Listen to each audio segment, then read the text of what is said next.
Votre présence, bien évidemment, signifie énormément pour nous. On est très heureux de vous avoir aujourd'hui. On croit et on est convaincus que dans le futur, les bons, même les mauvais moments, la solution et la clé sera l'innovation pour le futur. Ça, c'est notre conviction. Par conséquent, nous sommes très heureux de vous accueillir ici afin de partager votre vision de l'innovation, de l'économie et de Living Tomorrow. On peut applaudir chaleureusement notre Premier ministre, Elio di Rupo. Bonsoir. Avant tout, on sait bien évidemment qui vous êtes, mais j'ai quand même demandé que vous passiez par l'identification, s'il vous plaît, avec votre smartphone. On y est? Let's see. Well, the shadow looks good, but let's see if it's the right person.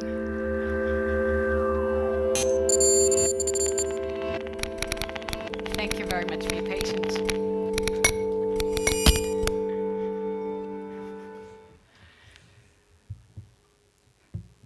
Dames en heren, mesdames et messieurs, ladies and gentlemen, beste collega Hendrik Bogaert. First of all, I would like to thank the people of Living Tomorrow, founder Frank Berlin, but also Director General Joachim de Vos. Thank you very much. Living Tomorrow has been an inspiration to people's imaginations for almost 20 years in Belgium, not only in Belgium, but also abroad. And I would like to thank my friend, Jean-Luc Dehaene, who has often told me about this project since 1995, and Jean-Luc Dehaene, who has always been a strong believer in innovation. Living Tomorrow is an example of what our economy needs today. A focus on innovation, powerful entrepreneurship, and the ambition to push back boundaries. Ladies and gentlemen, you know only too well what we are going through difficult times.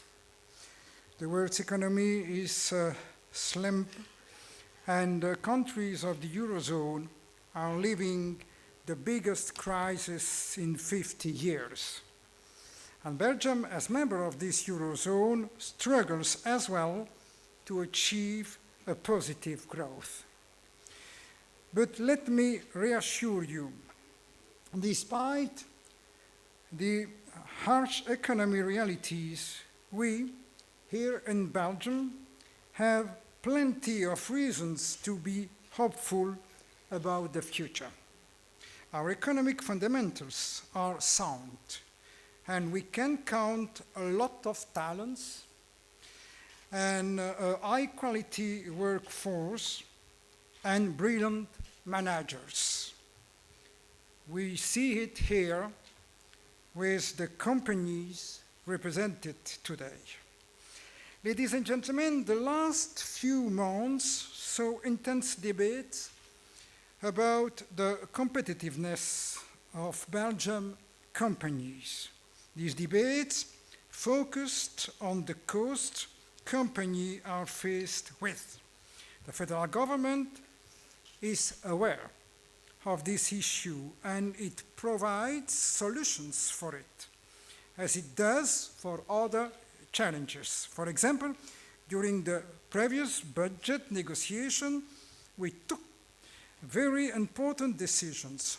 First of all, we free up 400 million euro per year to further reduce the labor cost of our companies. Second, and more important, we decided to eliminate the wage gap with our neighboring countries over the next years. And we begin by strictly limiting the wage increases in 2013-2014. Never before has a Belgian government shown such ambition when it comes to wage policy. In the 1996, with Jean-Luc Dehaene, we have taken one very important law, but it's the first time that we have taken such a decision. This demonstrates that we tackle the challenges we are faced with. The same applies to the high energy prices, which not only weigh on our families' budgets, but unfortunately also on those of our companies. Here as well, the federal government is making the necessary headway. Here as well, the government carries out its ambition to bring energy prices down to the average in our neighboring countries. Ladies and gentlemen, let's be honest just between us. It would be too easy to reduce competitiveness to labor and energy costs. A study of the National Planning Bureau shows that these costs only make up, on average, 1/3 of our competitiveness gap. The Planning Bureau states that if the Belgian share of global trade is reducing, this is mostly due to the position of our companies on the global market and the products and services they offer. On the one hand, we, as all other Western economies, are confronted with competition from emerging economic powers such as China, India, Brazil.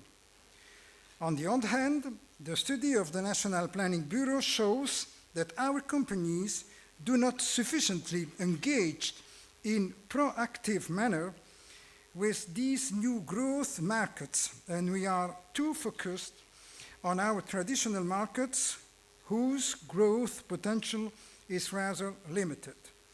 And third, an important factor is the type of product and services we sell. Therefore, the National Planning Bureau concludes that if we are to improve our competitiveness on an international level, our companies will need to focus more on innovation than ever before. After all, as we have seen, innovation provides the added value that turns a good product into an excellent product. Innovation makes the difference between a high-quality product or service and a high-quality product or service that consumers desire. Our products and services should not always be the cheapest, but they should be the most innovative, most efficient, and most customer-oriented. Innovation is therefore the key to our future prosperity. Ladies and gentlemen, I'm convinced that our country has the talents, means for investment, and the human capital to stand out in the innovation area. Hundreds of Belgian companies like yours demonstrate it every day. Your hard work and inventiveness take you to the top of your industry. I'm convinced that your companies can encourage Belgian colleagues to follow the same daring path of creativity. And be sure the federal government is your partner, together with the governments of the regions and communities in our country. Ladies and gentlemen, dear friends, despite the difficult economic conditions, our companies must maintain their R&D investment. This also is the case for the public authorities. I would like to refer to a quote from Barack Obama in this context. Cutting the deficit, he said, cutting the deficit by cutting our investment in innovation and education is like lightening an overloaded airplane by removing its engine. We will certainly not be doing that. We are determined to keep the airplane flying, and even more so to have it fly more quickly and further than before. Our engine needs more fuel if we want to stimulate our economic growth. Let's be clear, R&D cost-cutting must not and cannot be the answer. The federal government continues to commit itself to boost our economy's innovative power despite a fiscal consolidation of around 18 billion euro. That is why our economic recovery strategy also focuses on innovation and R&D. For example, the Minister of Finance is currently finalizing a legislative proposal which would increase the exemption of company social security taxes for researchers from 75% to 80%. In practice, a company hiring a researcher with a monthly salary of around 3,000 euro could save 20,000 euro per year. In addition, the conditions for deducting patent incomes for small and medium enterprises are improved by eliminating the requirement to have a separate research department. Small and medium enterprises can deduct up to 80% of their patent income. And the government is also encouraging the financial sector to continue to provide funding to our companies. Those who want to be an entrepreneur should be enabled to do so. We have also relaunched the structural consultation with highly innovative industries such as the pharmaceutical and the chemical industry. And the federal government is open to do the same with other sectors. The government is also finalizing the establishment of a platform of technological watch. This platform will allow a better match of the federal tools, for instance, tax measures, patents, R&D statistics, pricing policy, with the innovation policies of the regions. Through all of these measures, the federal government demonstrates that it's a constructive partner for our companies. We act in this together with our communities and regions. We have the greatest amount of leverage in the area of innovation. Together, private companies, community, regional and federal governments, we need to do everything within our power to meet the goal of spending 3% of the GDP on R&D and innovation by 2020. Ladies and gentlemen, training and education are two other crucial elements in our knowledge-based economy. The federal government is also a partner in these areas.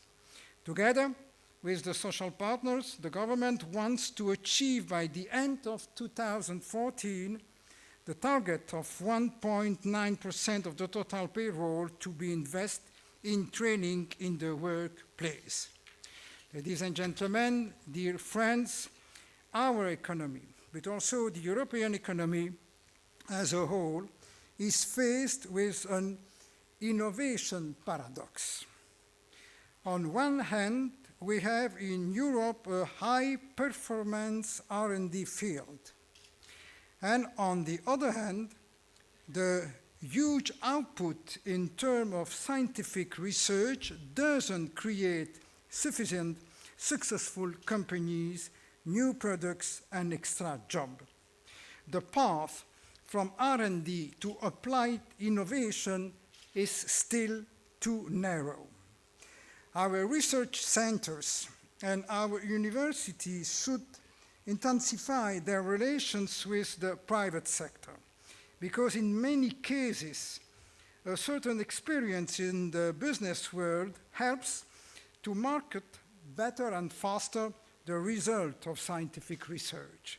And moreover, with the right tutoring, thousands of scientific researchers will also find more quickly that path from research to concrete innovative products.